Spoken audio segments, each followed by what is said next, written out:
Is Daily Blast Live. We're talking about what you're talking about. Real, honest, entertaining, live. DBL starts right now. 3, 2. Welcome to DBL. It's Tuesday, November 10th. I'm Jeff, here with my girls, Erica and Stephanie. Looking good, ladies. Hey, brother, how you doing? Feeling good. Feeling good. Not looking like you two, though. We were like the Tiger Queen. I know. Was that inappropriate? A little bit. Well, I was like, I love how you're like, is it? okay. She's just going for it. She's embracing. I mean, listen, if I was wearing something like that, I would be all for it. Okay, I'm getting off of that. Let's start the show. Jeopardy paid tribute to Alex Trebek, who passed away, as we all know, on Sunday. Alex had hosted this show since 1984. Quick fact in here, was there a host before him? Do you guys know? Yeah. Ken I Fleming? just found out. Art Fleming. We just found out. I thought that was a fun fact. Another fun fact, our producer, Chris, wrote an actual poem that got published about who Yeah, he was did. the first Jeopardy host. A poem? I love Okay, we're going to it. have to get our hands on that by the end of the show. Yeah. All right, last night, Jeopardy's executive producer said that Alex taped his final episode less than 2 weeks ago. Watch. He will forever be an inspiration for his constant desire to learn, his kindness, and for his love of his family. We will air his final 35 episodes as they were shot. That's what he wanted. On behalf of everyone here at Jeopardy, thank you for everything, Alex. Beautiful. Alex's final episode will air on Christmas Day, his last gift to us. But now the question is, who will be the next Jeopardy host? Look, nobody's replacing Alex Trebek. Let's just put that out there right now. But for conversation's sake, let's just toss it around. According to the Wrap, reps for GMA host George Stephanopoulos, they're lobbying for him to get in there.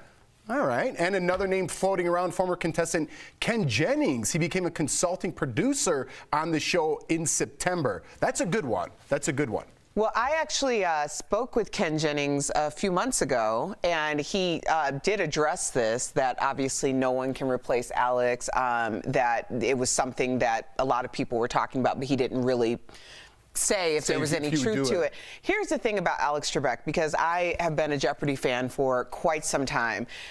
The special sauce about Alex Trebek is, Alex, you believed that he really knew the answers to every single question or answer that was posed. Another thing about Alex that people don't talk about a lot is he had the most classic shade. That man could shade you, and it would take you 2 minutes to figure it out. Like, he would say things, and it seemed so like, oh, you know, like he was so classy. But then, like, 2 seconds later, you're like, he just shaded the hell out of that contestant.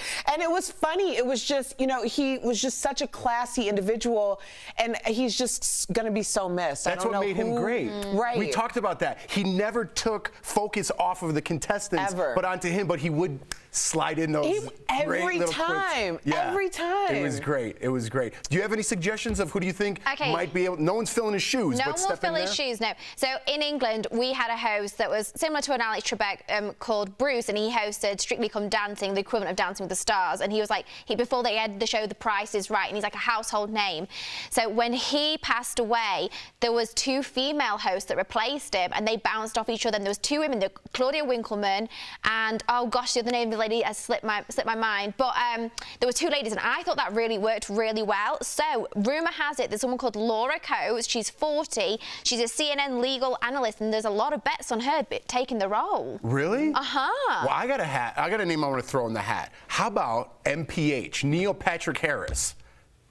No reaction whatsoever. I think he'd be, oh, thanks, Rob, our camera guy. He would be fantastic. He hosted a show maybe a year or 2 ago. I thought he was fantastic. I forgot the name now. He's a knowledgeable guy. I think he'd fit that role well. I don't know. I just threw your name in there, MPH. I hope you don't mind. Aw, I'm sure he likes the support. Yeah, you know, Jeff has a boy crush on NPH. Yeah, we kind of got a little thing. We got a little thing. But he's a cool guy. I love him, and I think he'd be great for the job. All right, speaking of Neil Patrick Harris and CBS, well, I just kind of threw that together. He used to work there. CBS is making a pledge to increase diversity on its reality show. Starting next year, the cast of shows like Big Brother will be required to include at least 50% Black, Indigenous, or people of color. Got to be honest, it's usually just a whitewash on that show.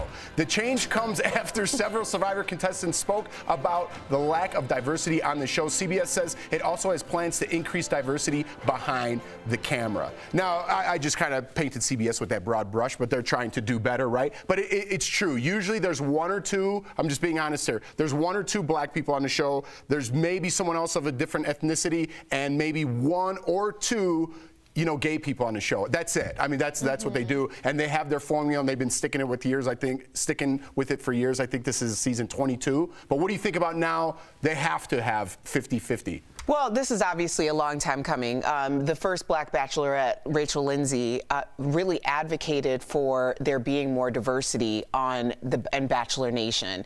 And if you watch this season of The Bachelorette, you really see that. There used to be, like, if there was one black bachelor or bachelorette, there was one. Now there are a handful of not only black, but Hispanic and Asian.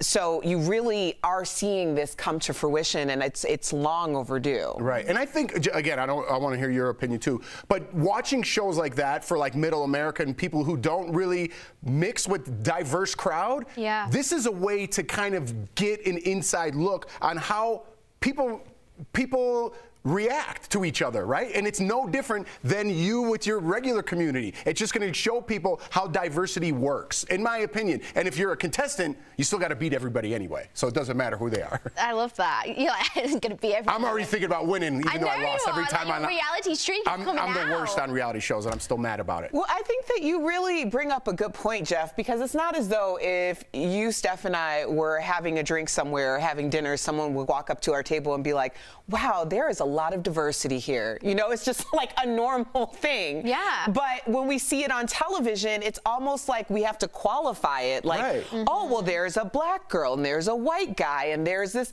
British girl or a girl with a funny accent. No, I'm just kidding. People, you know, where it's like there's so many things going on, and that really is the cross section of America. But when we see it represented back to us, it never appears that way, or very seldom appears that way. Here it appears that way because that's the way it is. But I think they need to catch up. I mean, they're doing it in Disney movies, cartoons, and it's normal. It should be normal. It's the norm now. It is the norm, but you've got to think, for a lot of places in America, not every single county, state, whatever, it is the norm, and it is unusual, so they're not used to seeing that. So like you said, it's a good educational tool for those communities to learn, to see how other parts of the world are operating. And like you said, it's so too late. I mean, it should have been done a long time ago, and I feel like a lot of media companies, up until very recently, let's be honest, they have a quota, they have a box that needs tick. Like you said, we need one black girl, tick. We need one Asian dude, tick. Okay, the rest of the cast, whatever, Caucasian, whatever anyone's going to understand.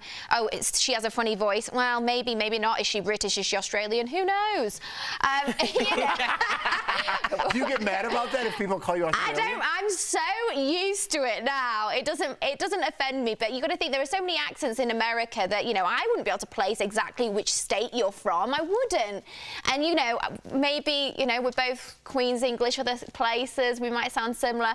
But, you know, I think it's good that they're finally stepping up, because it shouldn't even be a case of, you know, now is the time to step up. It should be the way it is. It should be. Yeah. And but we're learning. I don't think we should get down on networks necessarily. We're just talking about CBS specifically, but it's like, hey, listen, we know that worked in the past. That doesn't work anymore, right? So we have to move forward and learn. Time to Well, check. I would say, I understand what you're saying, but I will qualify with, I do think that there has to be some accountability, because what we're missing is the idea that by being so stereotypical or lack of representation, that has for so long prolonged separation. It has prolonged the ideas that certain groups are villains and certain groups aren't. Right. So yeah, when we say that it is up to the media, then all of us play a part in that. That's a great point. I retract my point. I'm using yours. Accountability, that's right. Let's get this last story in. Viggo Mortensen is defending his decision to play a gay character in his upcoming film. In his new movie Falling, Viggo plays a gay man with early dementia who ends up living with his homophobic father while promoting the film. Viggo said he thinks actors are actors, whether playing gay characters or other roles. Meantime, Prison Break actor Wentworth Miller says he's done with the show and with playing straight.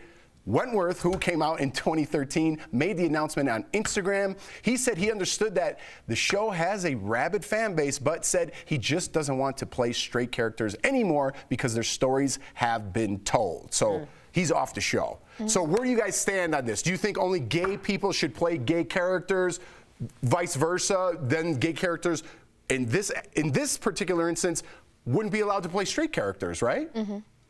I mean, is this sexuality's equivalent of blackface? Is it? I don't think so. I don't know. Erica, what do you think? If you look at some shows, so like on Netflix, for instance, the show Amazing. If you guys haven't seen it, I highly recommend it. Called Pose. It's fantastic. It's showing the underground world of voguing and oh my God, the LGBTQ community, and it's fantastic. It's unbelievable. And all of their main characters are transgender, and I think those roles 1,000% had to be played by transgender people, because how would I be able to? I wouldn't be able to portray that person and their life and their struggles and how it's been. And I'm sure, like, I can't speak for Erica on her experience of being a black woman. You know, I can't do that. You know, that's an interesting point that you're making, because there is a feeling, there's a Netflix special called Disclosure, and it's with Laverne Cox. And there is this huge investigation, or really a retelling of how transgender people have been portrayed in the media and what type of violence that has actually produced in the community. And it's because it was always played by someone who wasn't a transgender person.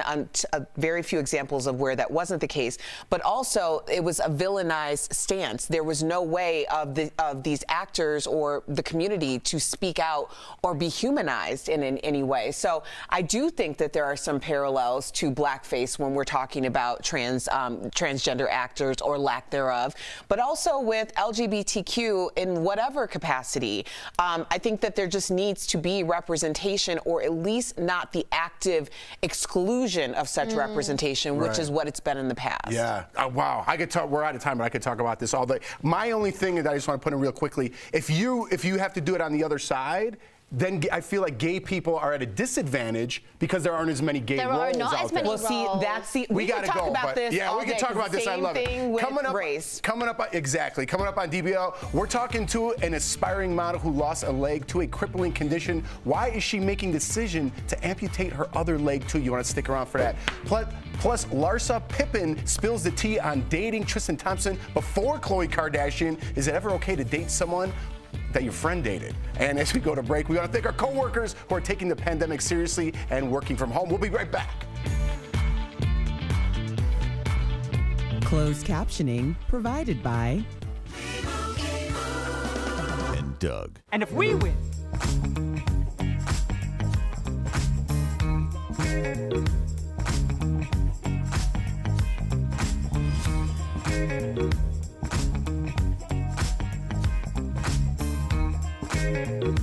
Both Biden and Trump have started fundraising pages for legal battles in multiple states. But we've also seen claims that the legal funds are able to be used for other things, like paying down a campaign's debt. So let's verify. Can your donation to Trump or Biden's legal fundraisers actually be used toward campaign debt? To find out, we went straight to the fine print on both candidates' fundraising pages. First, President Trump. They're calling it the, quote, official election defense fund. Scroll down to the fine print at the bottom of the page, and it shows if you donate, 60% will go towards paying down campaign debts, or if those debts are paid off, to funding the recount account. The remaining 40% goes to the Republican National Committee. So the claim that donations to President Trump's election defense could go toward campaign debt, verified. But what about Joe Biden's page? Well, they're calling it the Biden Fight Fund. Scroll down to the fine print, and it does show that the first $142,000 of any contribution goes to the Democratic National Committee. Any money after that goes into Biden's recount account, but there's no mention of campaign debt on Biden's site. So, claim that donations to Biden's Fight Fund will be used for campaign debt, false, but a large portion will go straight to the DNC.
Kardashian's bestie Larsa Pippen is dishing about some dirt about her love life. Larsa says she used to date Tristan Thompson before he got together with Khloe. Oh yeah, the estranged wife of former NBA player Scottie Pippen told the Hollywood Raw podcast that Khloe and Tristan hooked up shortly after she brought him to a party at Kim's house. So it's okay to hook up with your friend's old man. I am with Jordan Woods on this one. Remember her? The 20-something-year-old girl who was completely berated, ousted, and tried to be blackballed out of society based on the fact that she was at a party with Tristan Thompson, who was with Khloe Kardashian, and everybody basically wanted her to fall off the face of the earth. Didn't Larsa Pippen also jump on that train in order to also vilify this young girl? And she's fully grown? Make it make sense. So you're going to tell us that your friend Khloe Kardashian basically poached your man while you were seeing him, and then you got on the Bash Jordan Woods train? Girl, this is exactly the reason why I was like, you know, I am 39 years old, and I can't even tell you how much somebody would have had to have a whole baby and a house with kids with my husband for me to pounce on the 20-something-year-old girl, okay? She's on fire. It would have to be so, just so next level, not like somebody who clearly is for the streets. He's for the streets. I'm sorry. The tiger's out the cage. The tiger's out, and I'm not following that. You got anything for this one, Steph? I would say, unless someone's She's all like, seriously lean married. back like she did. If it's a really serious relationship, no. But I mean, if I dated someone like, I don't know, 10 years ago, my friend wanted to go out with them now, I wouldn't care. I'd be like, you do you, whatever, you know? But what if you were still friends and you had to see that guy? Would that be weird? If it was a long time ago, I really wouldn't mind. If it was like, you know, someone I broke up with a year ago that I really cared about, then I'd probably be like, oh. I think you're right. I'm not as feisty as Erica, though. But I get where she's coming from. No, that girl got done dirty. That's all I'm asking. I mean, really, and then on top of it, like, why are we even going back and forth over a man that clearly don't want anybody but the next bag? What is that? It's true. And now he's back with Khloe. And when I posed the question in the beginning, like, her old man, I meant like her old boyfriend, not her father. Yeah, got Did you it. guys get that? Because I was like, there's some people out there that think like, it's old. could you date it's someone's tired, father? Jeff. What do you think about that? That's coming up tomorrow. Tristan is old on and DBL. tired. It's not. We'll be right back. If you have Medicare, listen up. The Medicare enrollment deadline is only weeks away. With so many changes, do you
Welcome back to DBL. Food is a big part of Thanksgiving, but what you love to serve really depends on where you live, apparently. I didn't know this, okay? Career website Zippa analyzed, is that right? Zippia analyzed Google searches across the U.S. to determine each state's favorite dishes. My favorite, a nice little survey. Thanksgiving staple green bean casserole, that's my favorite, is a hit in states like Texas, New Mexico, Arizona, Ohio, and Michigan. Put Colorado on that list. Yeah, that's my favorite. We'll get to it, Erica. But Kentucky is all about the broccoli casserole. I don't like that. All right. How about this? People in Maine prefer side salads. No. That's it? I love a salad. Yeah, but not with your roast turkey. Yeah, I hear you. And rolls are a favorite in Utah, Oklahoma, and Missouri. But in South Dakota, they love crescent rolls. Big difference. No surprise here, mac and cheese is #1 side dish in southern states like Georgia, Carolinas, Virginia. I think everywhere, right? Weird. Oh, yeah. Weird. Weird. All right, hold on. We got a lot to get to. Many states from California to Connecticut like mashed potatoes as a side. Yes. See, I'm a twice-baked potato guy. But Florida and Tennessee prefer sweet potato casserole. And northeastern states like Vermont, New York, New Jersey, and Pennsylvania love stuffing. Yes. But Alabama likes dressing, and a lot of people say there is a difference. There is a difference, yes. Stuffing is what you actually put in the bird. Stuff it. Dressing is made separately, but stuffing is what Big Mama makes with the chicken and turkey giblets inside of it. And that stuff is bomb. Yeah, that sounds good. One thing, I just love vegetables and mashed potatoes and all. What I don't understand it, is in America, you guys love like mac and cheese with your turkey. I don't get it. And then like those sweet potatoes with marshmallows on it. Really? It's just not meant to be together. Where's just gravy and potatoes? That's when we decide to do a basic Thanksgiving dinner. Okay. You gotta turn it up a notch. We don't do basic Thanksgiving. What do you like? What was the Snickers about green bean? Snickers? What was all the? What's the thing over there about green bean casserole? I like that. I'm not a green bean casserole girl. I love green beans. Love green beans. What's your favorite? Oh, definitely mac and cheese or stuffing. Stuffing's the. How about you, Steph? Gravy? I just want gravy and mashed potato with my turkey. A twice bake? Could it be twice bake? Can I give you a twice bake? I just want a mashed potato. You can get that at KFC. I'm happy with that. I'm simple. Jeff, what do you want? I don't know. I want you to agree on a twice baked potato. All right. That's total steakhouse. All right, we gotta go. We'll fight in a break. Me. We'll be right back. Promotional consideration is brought to you by. At Leaf Filter, we're on a never-ending journey to.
Back to DBL, it's open enrollment season, and with so much information out there, we're here to help. We're sharing 3 things to ask yourself when switching plans in today's DBL Health Alert. First, was your coverage sufficient this past year? Think about how much it helped you, and did it cover your costs and medications? If you feel like you spent a lot more, you might want to switch to Medicare Advantage, which typically picks up the tab on those services. Second, did your plan change in a negative way? Sometimes coverages change, which impacts the cost of medications. And lastly, has your health changed? If you've been diagnosed with a new condition and you're about to start a new medication, consider researching plans that best fit you. So when it comes to your health, we've made it easy to find the best and most cost-effective Medicare Advantage plan. Just call 1-800-800-9974. Let me just add one more thing to the list. Also, what does your health care coverage cover for mental health issues? Nobody ever talks about that, and I think it's very important that we do. Great. I love that to end the show. But we teased a story earlier in the show about an inspiring model who lost a leg due to a crippling condition. Stick around. We're going to be back tomorrow with that story. You don't want to miss it. Same time, same place. Boom! Well done.